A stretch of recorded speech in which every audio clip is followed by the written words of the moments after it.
Hey, today we're going to work on extension 6.4, which is solving exponential equations. So we have a couple of equations that are just the most basic exponential equations, something like this. 5x equals 125. Now you may know at this point that 5 to the third power is 125, so x has to equal 3. But one of the methods that we're going to use throughout this section is writing each side of the equation using the same base. So I would write this as 5x, and I would think about 125 and write that as 5 to the third power. Now, if my bases are equal, then my exponents have to be equal, which means x has to be 3 in this situation. So anytime you have b to the x equals b to the y, that tells you that x has to equal y, and you can jump down to that step. So another example would be something like 4 to the x equals 256. 256 is just 4 to the fourth power, so that means x has to equal 4. So those are some of our most simple exponential equations that we can have. Now here we have two equations that are still exponential equations, but they're going to be a little bit trickier. We know that they're exponential equations because our variable is up in the exponent. So for this one, I have 4 to the x equals 2 to the x minus 3. I'm going to try to write both sides of this equation using a base of 2. I know that 2 squared equals 4. So instead of 4 to the x, it's going to be 2 squared to the x, and that's going to equal 2 to the x minus 3. And then from here I can use my power of a power rule. Remember, I multiply my exponents when I'm taking the power of a power, so this would just be 2 to the 2x equals 2 to the x minus 3. And then remember, my rule above said that if we have the same base and two things that are equal to each other, the exponents have to be equal to each other. So that means that 2x has to equal x minus 3. So to solve this, I would subtract x from each side, and I get x equals negative 3. If I wanted to check that, I could put in negative 3 for x. So 4 to the negative 3, I want to know if that's equal to 2 to the negative 3 minus 3 power. 4 to the negative 3 is 1 over 4 cubed. 2 to the negative 3 minus 3 is 2 to the negative 6, or 1 over 2 to the 6th. 4 cubed is 64, so that's 1 over 64, and 2 to the 6th power is also 64. So I get 1 over 64 equals 1 over 64, and that works out to be true. I can do the same thing with this example. 3 to the x equals 9 to the x plus 1. So again, I'm going to try to write these using my smallest base. So 3 to the x will stay the same, but 9 I'm going to write as 3 squared to the x plus 1 power. I want to be really careful when I do this because my next step will be to multiply. And here I need to know that it's 2 times x plus 1. So I need to write that x plus 1 in parentheses to remind me to distribute. So this should be 3 to the x equals 3 to the 2x plus 2, because I had to use the distributive property. I have the same base here, so my exponents must be equal. So x equals 2x plus 2. Subtract x from each side. I'm sorry, subtract 2x from each side. X minus 2x is negative x. 2x minus 2x is 0, plus 2 is 2. So if negative x equals 2, that tells me that x is going to equal negative 2. So again, I can check that by making the substitution up here. Does 3 to the negative 2 equal 9 to the negative 2 plus 1? Negative 2 plus 1 is negative 1. So this is 1 over 3 squared. Does that equal 1 over 9 to the first? 3 squared is 9. 9 to the first is 9. So those are equal, and that tells me that I solved this correctly. For these last two examples that we're going to do by hand, again, it gets just a little bit trickier because 27 can't be written as 9 to a power. So instead I need to figure out what common base these two numbers might have. 9 can be written as 3 squared, 27 can be written as 3 cubed. So I'm going to use a common base of 3. So this will be 3 squared to the x plus 2 power.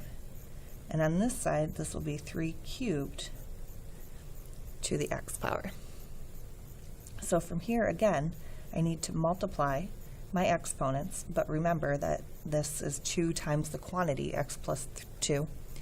So the power will be 2x plus 4, because I had to distribute. Over on this side, I have 3 to the 3x. So my bases are equal. Now I need my exponents to be equal. So I will subtract 2x from each side, and I will get 4 equals x. I can check that if I want. 9 to the 4 plus 2 equals 27 to the 4th, so that would be 9 to the 6th power. Does that equal 27 to the 4th? 9 to the 6th is a giant number. I would use a calculator to do this. I happen to have the answer in front of me, so I know it. 531,441. Turns out 27 to the 4th power is also 531,441. So you can check that on a calculator if you don't trust me, but it turns out that that is equal. So over here I have the same problem where 64 is not a power of 16. So instead I need to think about what base these have in common. 64 is 4 cubed, 16 is 4 squared. So I'm going to use 4 as my common base. So when I use 4 as my common base, I wind up with this. 4 cubed to the x equals 4 squared to the x plus 3. Multiply my exponents. 4 to the 3x equals 4 to the 2x plus 6. Remember to distribute. So I set my exponents equal to each other. Subtract 2x from each side, and I get x equals 6. So you could do that out if you wanted to, see if you get the correct answer. But because I have the answer key in front of me, I'll tell you, you do. We don't have to do 64 to the 6th power right now. So this is how you're going to do it by hand. You will be expected to do it like this on the quiz or on the test. But up next, I'm going to show you how you can use technology to help you as well. Okay, now for this last problem, we are going to use our graphing calculator to solve it. 1/2 x, or to the x minus 1 equals 7. And when we look at that, 1/2, 7, 7's just kind of an ugly number. There's obviously not a lot we can do here without using a calculator. And so what I'm going to do is I'm going to graph these as 2 separate functions. In my y1, I'm going to graph the 1/2 to the x minus 1. And in my y2, I'm going to graph 7. What I'm going to do is by graphing these 2 functions, I'm then going to see where they intersect, because if you think back to our systems of equations, the intersection point was the point where the 2 equations were equal. So in y1, I'm going to graph 1/2. I put 1/2 in parentheses so that my calculator knows that that's my fraction that I'm dealing with. And then I push the caret button that's down here right above division. On this calculator, it actually raises it to an exponent. On some of the other calculators, it just makes the little caret, but still, it still treats it as an exponent. And then in parentheses, I'm going to type in x, where I'm using the x button, my x tau theta button. So x minus 1, and then close parentheses. So that is my first equation. Then I'm going to push the down arrow, and I'm going to go into y2, and that's where I'm going to graph 7. And then if I push graph, there's my exponential equation, 1/2 to the x minus 1, and then that other line is my just my equation y equals 7. So those 2 are equal to each other at that intersection point. So the way that I find that point, and I can zoom in a little bit, the way that I can find the actual coordinates of that point is I'm going to push second and then I want the calculate. So you see calculate or calc is in blue, just like my second button. So second, calc. And then these are all of the different things that the calculator will find for me. I'm looking for an intersection point. So I'm either going to scroll down to 5, or I'm just going to push 5. And then it says first curve. So what this is saying is it's asking which equation should I find the intersection point of. If I had like 4 equations up here, I could still find the intersection point of just 2 of them. So my first curve, I can just push enter because I can see that's my first equation. The second one, second curve, is this red guy. And then it says guess. And the reason it does that is if you had a graph that looked like this and you were finding the intersection point, there are 2 intersection points. And so by guessing, you're telling it which intersection point to go to or which one that you're looking for.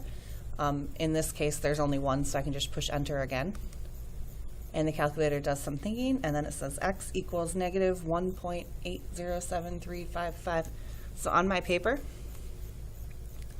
then I would write down x is about negative 1.81. And that would be my answer. To check that then, I can quit out of that screen, and I can put in this value, where is it? This value for my x. So 1/2 to the negative 1.81 minus 1 power. If you have a calculator that uses the caret instead of showing it as an exponent, you're going to need to put parentheses around it. On this one, I don't need to. I push enter and I get about 7. Of course, I rounded to get this number, so it makes sense that that's not going to be exactly 7. But that's all you have to do. And you can do that whenever you're trying to find the intersection of 2 graphs. So even when we were solving systems of equations, you could have done a similar thing where you could have graphed the 2 equations on your calculator and then done that second calculate feature to find the intersection point. So that's how you're going to do it on your calculator.